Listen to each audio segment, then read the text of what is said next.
Mr. President. Senator from Hawaii. Mr. President, I rise in recognizing educators in Hawaii as well as across the nation who are have dedicated their lives to the benefit of the children of our country. This week is Teacher Appreciation Week, and as this administration attacks education and educators, it is more important than ever that we recognize our educators and thank them for all that they do on behalf of our children. I have spoken before on the floor of this body on the fundamental importance of public education in my own life, having come here as an immigrant, speaking no English, very humble beginnings. And I thank my teachers at Ka'ahumanu Elementary School, Kokohead Elementary School, and especially the librarian at Kokohead Elementary School who awakened my love of reading. They helped me to learn English, and they helped to set me on a course that ultimately led to the United States Senate.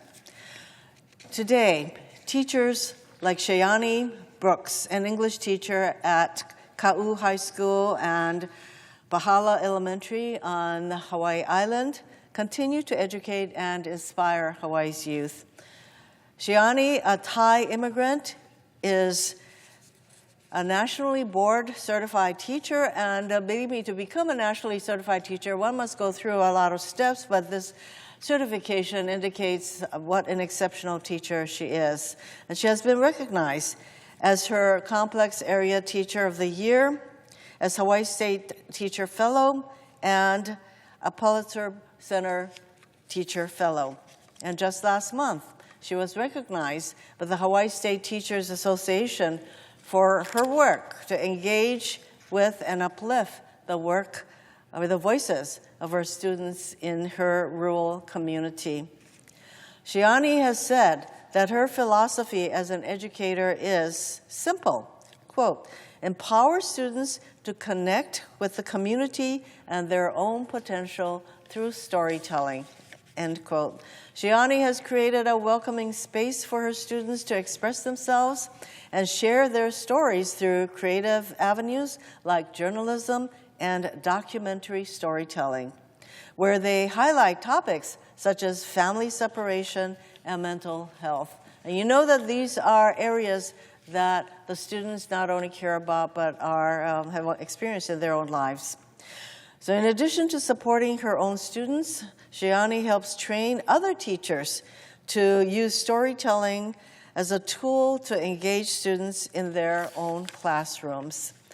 She is just one of the many teachers in our country who go above and beyond for their students and their communities. Teachers like Chayanee do more than educate students. They are role models and mentors, providing a safe, nurturing space for our children to learn and to grow. And that is why it is so important that we support teachers and the vital, often underappreciated work that they do. We all remember during the COVID times, and suddenly all our kids were at home. Believe me, there were a lot of people appreciating teachers, particularly during that time.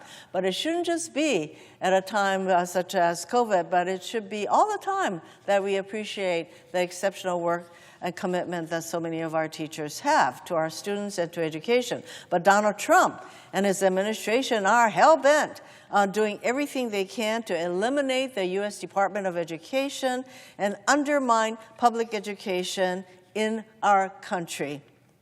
He and his Republican buddies want to take away federal support for local schools, hundreds of millions of dollars, in fact, billions of dollars, money that provides services for students and parents, supports students with disabilities, and helps keep our children fed.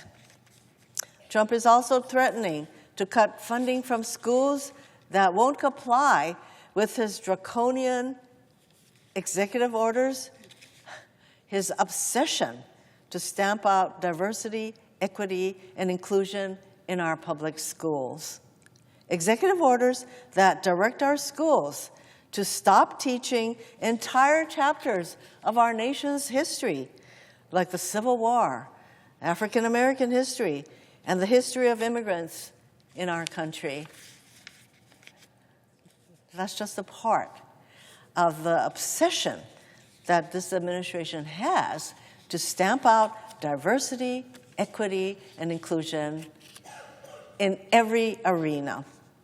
We've heard from teachers, parents, and students in Hawaii and across the country about the consequences of Trump's actions, the firing of people, what they're trying to get our schools to not teach.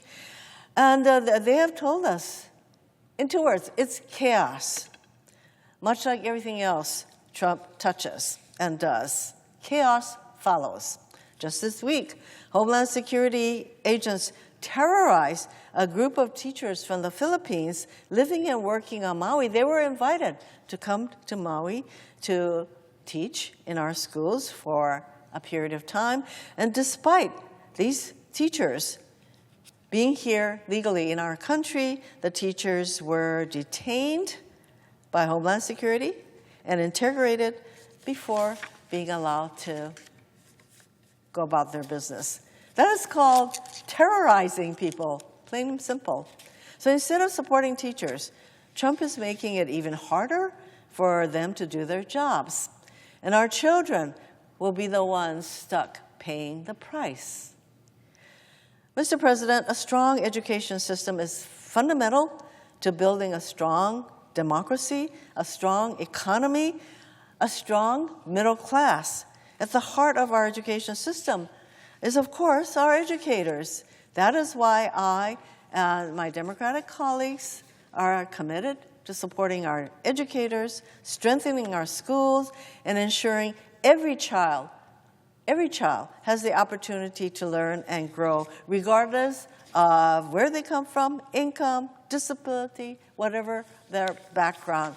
Every child should have that opportunity to grow and really seek their dreams. Mr. President, teachers can make a lasting impression on the lives of their students. In fact, I just had lunch with some of my interns in my office, and one of them said that she will never forget the encouragement from one of her college professors when she expressed some doubts about her success at her school, which happened to be Berkeley. And this teacher said, "You have a lot of years ahead of you. Believe in yourself. You can take risks, but to go forward." She had a lot of years ahead of her to determine what she wanted to do with her life. So this intern in my office found this to be very encouraging. But that is what I mean about teachers can have a profound impact on life choices that their students make, on what and how they think about themselves in this world. And so I extend my gratitude to every teacher in Hawaii and across the country who continue to provide the kind of teaching experience that enables our students to have faith in themselves, to learn, to understand that life has a lot in store for them. And I hope that a lot of these students become teachers themselves, become educators, be the kind of teacher that will provide the kind of support that every student needs and deserves. So mahalo to all of our educators across our country, both for all that you do, both in and out of your classrooms, and the commitment that you have to our nation's children, our families, and our communities. Mr. President, I yield.